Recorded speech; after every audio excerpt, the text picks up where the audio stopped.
The value of watches in the secondary market has increased significantly in recent years, regardless of whether they are considered investments or a new form of asset class. While vintage watches have always commanded high prices, the advent of social media and popular reviews has brought more attention to the watch industry, affecting both vintage and modern watches. Collectors are now more aware of the residual values of watches and often consider them when making a purchase decision. Whether secondary market values are the primary factor in your decision or simply a consideration, let's explore this idea further. The Rolex GMT Master is considered an iconic watch in Rolex lineup and pop culture. It is also considered an investment piece, and any iteration of this watch can be valuable. However, the 16,710 produced from 1989 through 2007 is particularly sought after by collectors.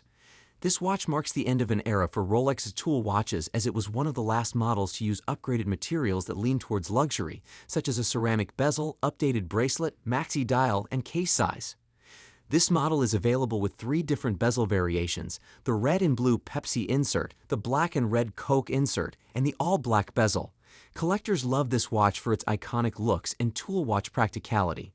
Its 40 mm case diameter, 12.4 mm thickness, 47.5 mm lug to lug, and 20 mm lug width make it suitable for various wrist sizes, especially for those who find the modern variant too large. It's important to note that there are 3 different dial variations within the 16,710 model line. The Swiss T25 dial has tritium hour markers in hands and was produced before 1999. The transitional Swiss-only dial was produced in 1999. The Swiss-made dial has superluminova hour markers in hands and was produced from 2000 onwards. The Patek Philippe Nautilus 5711 is a watch that has gained immense popularity recently among watch collectors, despite not being very popular when it was first released in 2006. The watch is known for its iconic design by Gerald Genta, which features a 40 mm diameter case and a sleek 8.3 mm thickness.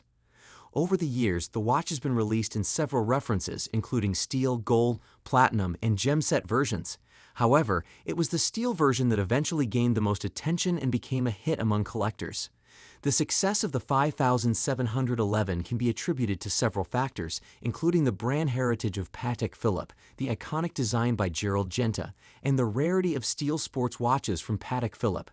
The popularity of the watch has grown so much that it was eventually discontinued in 2021, making it a highly sought-after item for collectors and investors alike.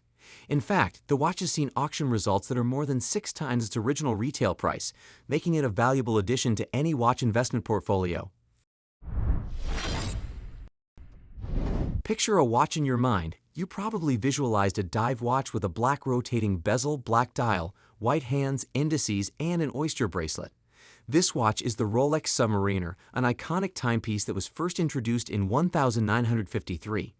It's not only popular within the watch community, but is also well known in the broader world community. If you think of luxury watch brands, Rolex is probably the first one that comes to mind. And when it comes to iconic watches, the Submariner is undoubtedly its most famous model. The 114060 is a unique watch from an investment perspective. It's the last of the 40 mm case-size Submariners and was released a year after its steel counterpart, the 116610 LN. Due to its relatively smaller production numbers and shorter run than the 116610 LN, it occupies a distinct position in the Submariner lineup. As a result, it's a safe investment option given the overall popularity of the Submariner line and the relative rarity that the 114060 offers within it.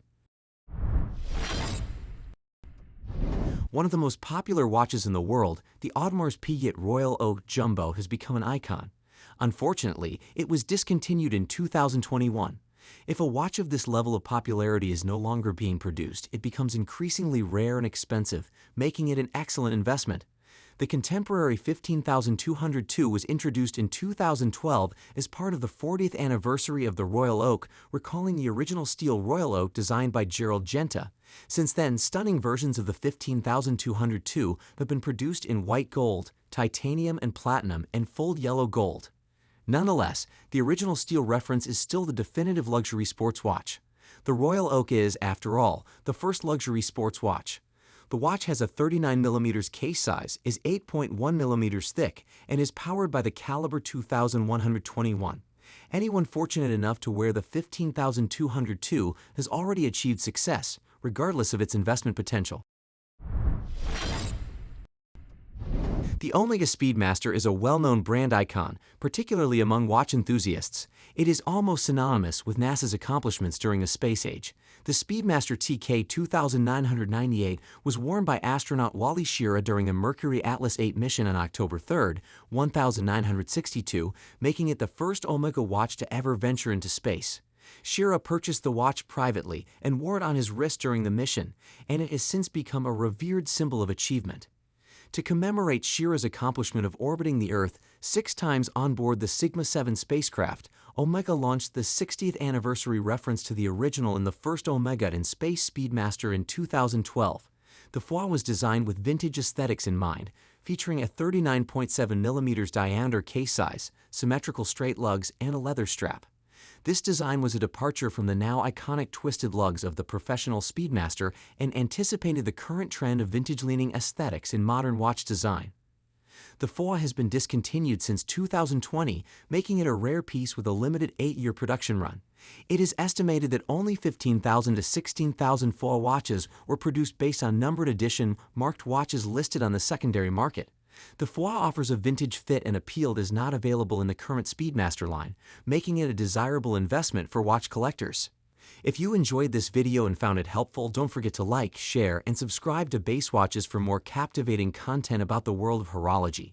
And if any of the featured watches caught your eye, be sure to check the links in the description for more information.